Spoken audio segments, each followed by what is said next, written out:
Hi guys, and welcome back. Today we are going to be learning about some tips that you can utilize in Photoshop for retouching hair. Now, for any of you who have watched my channel before, you'll probably know that hair is one of the worst components and one of my least favorite components to retouch in Photoshop. But today's tutorial is really going to be all about giving you those tips that you may need for retouching hair. Now, whether this is for fashion, commercial photography, beauty photography, wedding photography, whatever it is that you're utilizing these tips for, I really hope that they help you out, because there are different aspects to retouching hair that I am going to go through in this video today. So without further rambling, let's get into the video. Okay guys, so now that we're in Photoshop, I'm going to go through a couple of little things first off that we want to touch on during this tutorial today. Hair is a very complicated retouching process at times, and it can be very, very tedious. As I've mentioned previously on my channel, it can be a very lengthy process. So I want to go through a few different stages that I like to work on when I'm retouching hair, and it is going to have a really big impact in the image. So first off, with retouching hair, one thing that I like to focus on is how the shape of it is looking. Now, you can do this stage actually as a finishing touch, and some people would probably prefer to do that as a finishing touch. I have before, but I usually do like to work on this first off because I can use the liquefy tool on a duplicated background copy layer that we can actually use first off to do this. It kind of becomes a little bit complicated once you've made all the other adjustments to the hair to do this. It can be done as a finishing touch, but today I'm going to show you guys how I would do this first off. So first stage is really looking at shaping the hair and making sure it's kind of looking right overall. So to do this, I would duplicate my background copy layer, and I'm going to rename this to liquefy. We're then going to go up to filter and then go down to liquefy.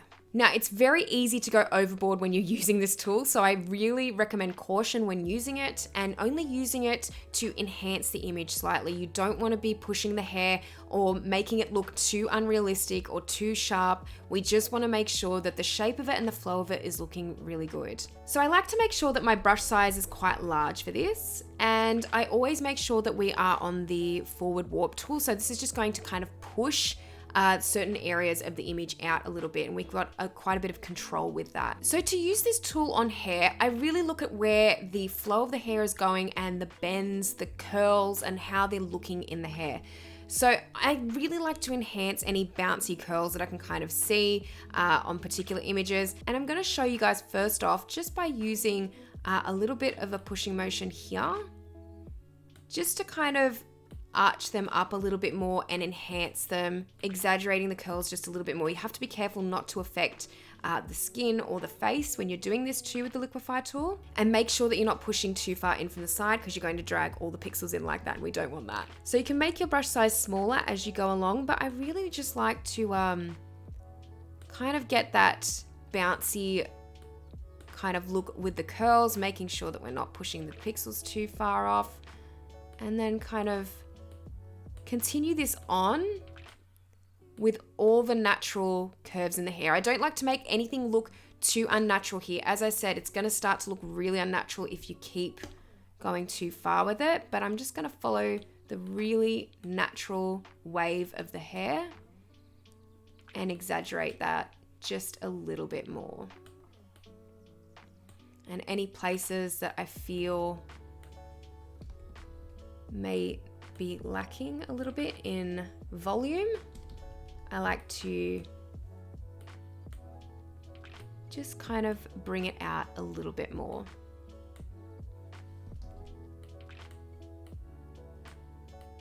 You can just do this by pushing the pixels where you want them. So I'm just going to lift this up a little bit more. Okay, so this is kind of like step number one for me. When I'm really assessing hair, I want it to have that really big bounce, depending obviously on the hairstyle is going to depend how you retouch this portion of it. But I really like to make sure the flow of it is looking good and it's looking voluminous, especially in this instance. So I'm gonna click OK. And I'm gonna just turn on and off this layer to show you guys what that's done. So you can really see it's just added that little bit more lift and a little bit more volume to the hair in certain areas. And you may need to do this on certain types of images. So you can see that's the before and then that's the after. So that's kind of stage one for me. The next stage is really to go ahead and remove any stray hairs or any hairs that look really distracting in the image. This can be a very tedious process, but let's create a new layer and rename this to stray hairs. We're then going to go and get our healing brush tool, and you can actually use the spot healing brush for this. I do this if I'm in a little bit more of a quicker hurry. The healing brush tool and taking it a bit slower will give you more accuracy with how the strands kind of are removed on the image, but you can use the spot healing brush tool if you're wanting a little bit more of a quicker effect. Healing brush tool is probably the best for this. And I always make sure that sampling is set to current and below, because obviously we're going to be sampling the layers below this layer. This is a blank layer. We're not going to pick up any pixels in this layer, so we need to make sure that that's set correctly. Now let's zoom in and really assess where some of these stray hairs are that we need to remove. So I like to make sure that my brush size is around the size of some of the stray hairs that I'm going to remove. So you can kind of see there's a few crossing over here that would be probably best to remove. They are looking a little bit distracting. So let's zoom in even further, making our brush size just a bit smaller and holding down Alt or Option on the keyboard to select nearby the hair. And then we can run the brush over that section, and you can kind of keep sampling as you go along, so you're not getting any repeating patterns with your sample, and it's as accurate as possible. So this is how it looks with the healing brush tool. Now, I actually am going to use the spot healing brush tool for the rest of this. If you want to spend a lot more time, you can use the healing brush tool, and it may give you that bit more accuracy, but this can often take a really long time to do. So for the purpose of this tutorial, I'm actually going to switch over to the spot healing brush and make sure that sample all layers is checked. And then I'm just going to run the brush over some of these hairs.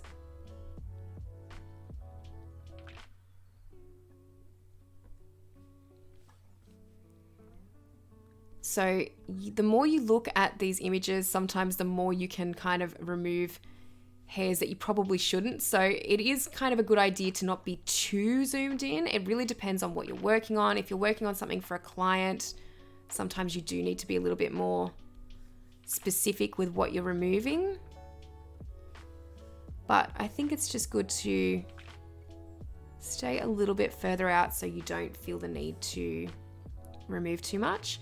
But this is basically how I would approach stray hairs on an image. So I would go through now and just remove any kind of stray hairs that I can see that are super distracting.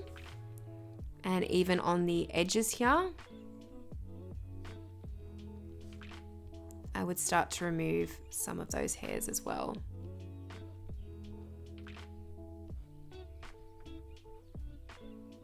Don't go too far though into removing some of these, because there's actually another technique that I'm going to show you in just a second as to how I like to remove some of this frizz. Just any stray hairs that are really standing out that may look a little bit messy within the hair.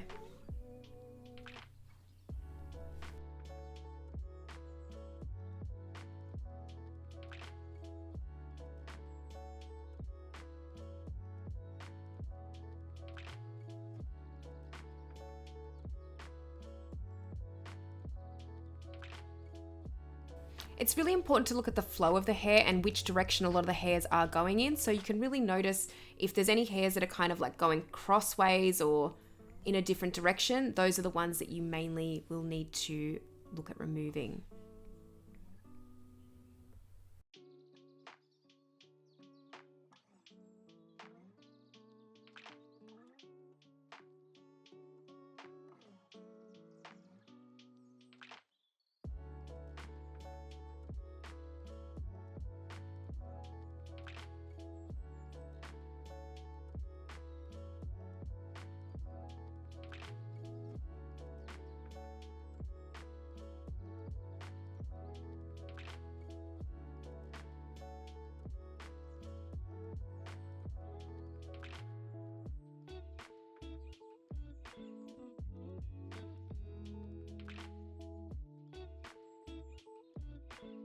Okay, so I've gone ahead and moved most of these stray hairs there. So I'm going to show you guys a before and after so you can just kind of see the difference that's made, especially in these areas. Obviously, we've still got a bit of frizz that we need to take care of, but you can see that that's really helped clear up certain areas of the hair just by removing some of those stray hairs. So some of the really distracting ones have been removed, and we're going to focus on kind of removing a little bit more of the frizz at the moment. As I said, with the stray hairs, you can really go in depth and you can remove every little stray hair if you want to, depending on the type of image that you're retouching. However, if I did that, I would literally be having you guys sit here all day watching this tutorial, and we don't really want that. So the next step that we're really going to focus on is removing some of the frizz, and this really helps if you've got a plain background image. However, you can also do this on a location image as well. It just is going to take a little bit more time to blend everything in. But now we're going to create a new layer and we're going to rename it to frizz. And this is going to be mainly for the exterior of the image that we're going to be working on, the exterior of the hair. And to do this, I'm going to get my clone stamp tool. I'm going to make sure that the flow is around 50% and the opacity is at 100. And making sure that our brush size, it's probably about 200, 300 pixels. And then also making sure that transfer is ticked with pen pressure if you've got a graphics tablet. So holding down Alt on the keyboard or Option will actually allow you to sample, and also making sure that you've got sample set to current and below up the top here, because once again, we're working on the top layer here, the blank layer. And then I'm going to hold down Alt on the keyboard and start to paint over those areas, just really softly. I don't want this to look too clean cut, otherwise it is going to start to look very unnatural. And you can start to remove some of that frizz. You will have to keep sampling though, because quite often the background will vary in image color. So to use the same sample over and over again is not advisable for several reasons. And you can kind of just keep going over those areas. I like to leave a little bit of frizz just on the edges, because otherwise I think it looks a bit too clean cut at times. So I'm just going to continue removing some of that frizz.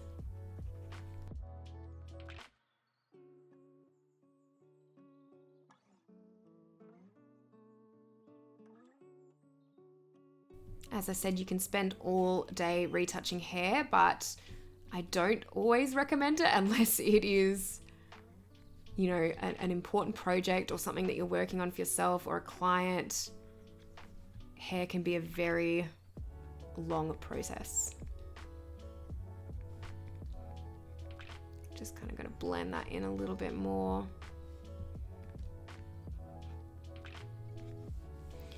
Okay, so you can see that that's kind of made a really good difference there in how the hair looks on the exterior. I'm going to just do a before and after.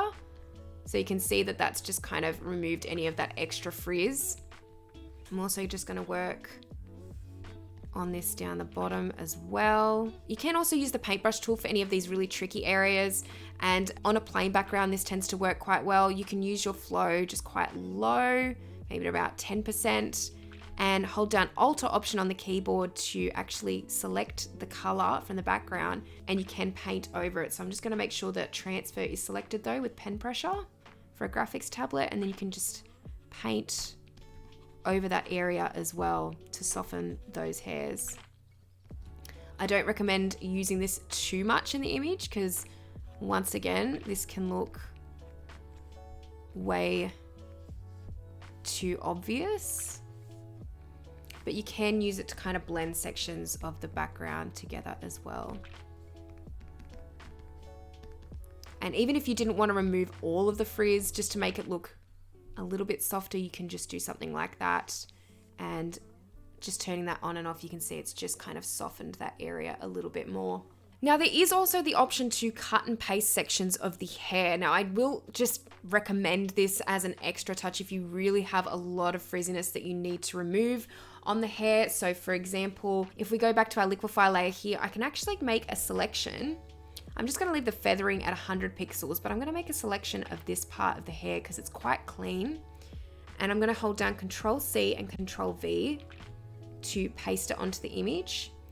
And for example, if I wanted to move that to the top above our other adjustments, I could technically blend this in a little bit more into the hair to kind of get a better wave going. I can hold down Control T to transform it, and I can kind of get another wave going in there and, you know, do dodging and burning to it. I can remove parts of it with the eraser tool or the masking, just to kind of fill in certain sections if I feel like they need a little bit more wave. But having said that, that's a really complicated tutorial, and I feel like this is just more of the basics today that we're going to focus on. So if you'd like to learn a little bit more about hair retouching, I actually do have my Beauty Retouching for Beginners course available on Teachable, which goes a little bit more in depth there with hair. But in terms of more of a finishing touch today, I'm actually going to show you guys how you can dodge and burn parts of the hair too. So we're going to get up our dodge and burn layers. If you don't know how to create dodge and burn layers, I've got plenty of tutorials on my channel on how to make them.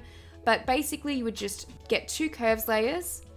First one will be very bright, so you'll drag the line up, holding down Control-I to invert, and then we'll rename this to dodge. Then another curves layer, and then this time we're going to be dragging the line down to make it darker, holding down Control-I again to invert, and this is going to be our burn layer. Now starting off with the dodge layer, I'm going to go over to the paintbrush tool. I'm going to make sure the flow is at 1%. The brush is quite soft, but I'm going to make it just a bit smaller. And then also making sure pen pressure and transfer is ticked here. White needs to be our color of choice because we're working on an inverted mask here. So we want the dodge adjustment to show through, and that's what we're going to do. I'm going to actually go around to the highlighted, naturally highlighted parts of the image and start to paint onto those parts. And you can see that it's really bringing out those sections of the hair a little bit more.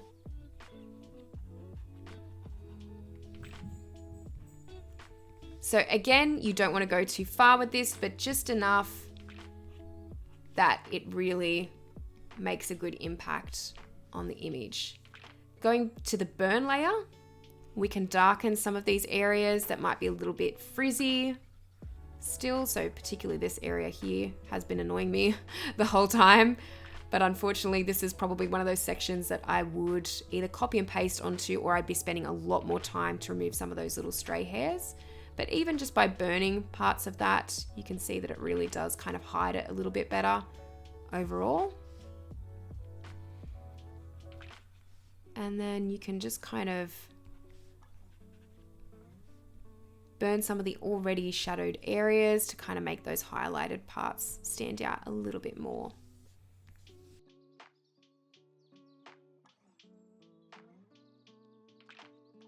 And actually another thing that you can do with painting onto the image as well and painting onto the hair is if you really wanted to soften this area too, you can actually use the paintbrush tool. So let's just, for a finishing touch, bring up a blank layer and rename it to paint.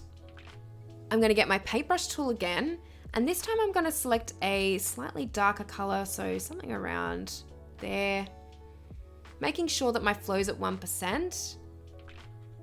I'm going to just paint over this part here. And that's actually just going to soften those hairs a lot more. They're not going to be as visible. So dodging and burning can help with that, but if you want to just kind of darken it even more, you can do that. And then you can actually get a lighter color and then just run that over the top. This is kind of a simpler way to doing it. And you can get varying colors, holding down Alt to get a few different color options there so it's not all the same.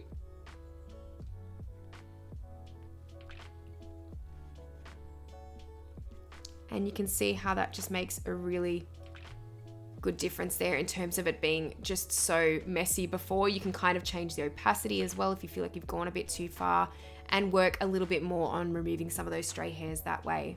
Okay, so this is basically how I would approach retouching hair. So there's quite a lot of elements that go into this, and obviously I can go a lot further with this image, but this is just some basics to show you how you can really approach retouching hair in your own images, and some easy little tips and tricks to use when you're next retouching hair.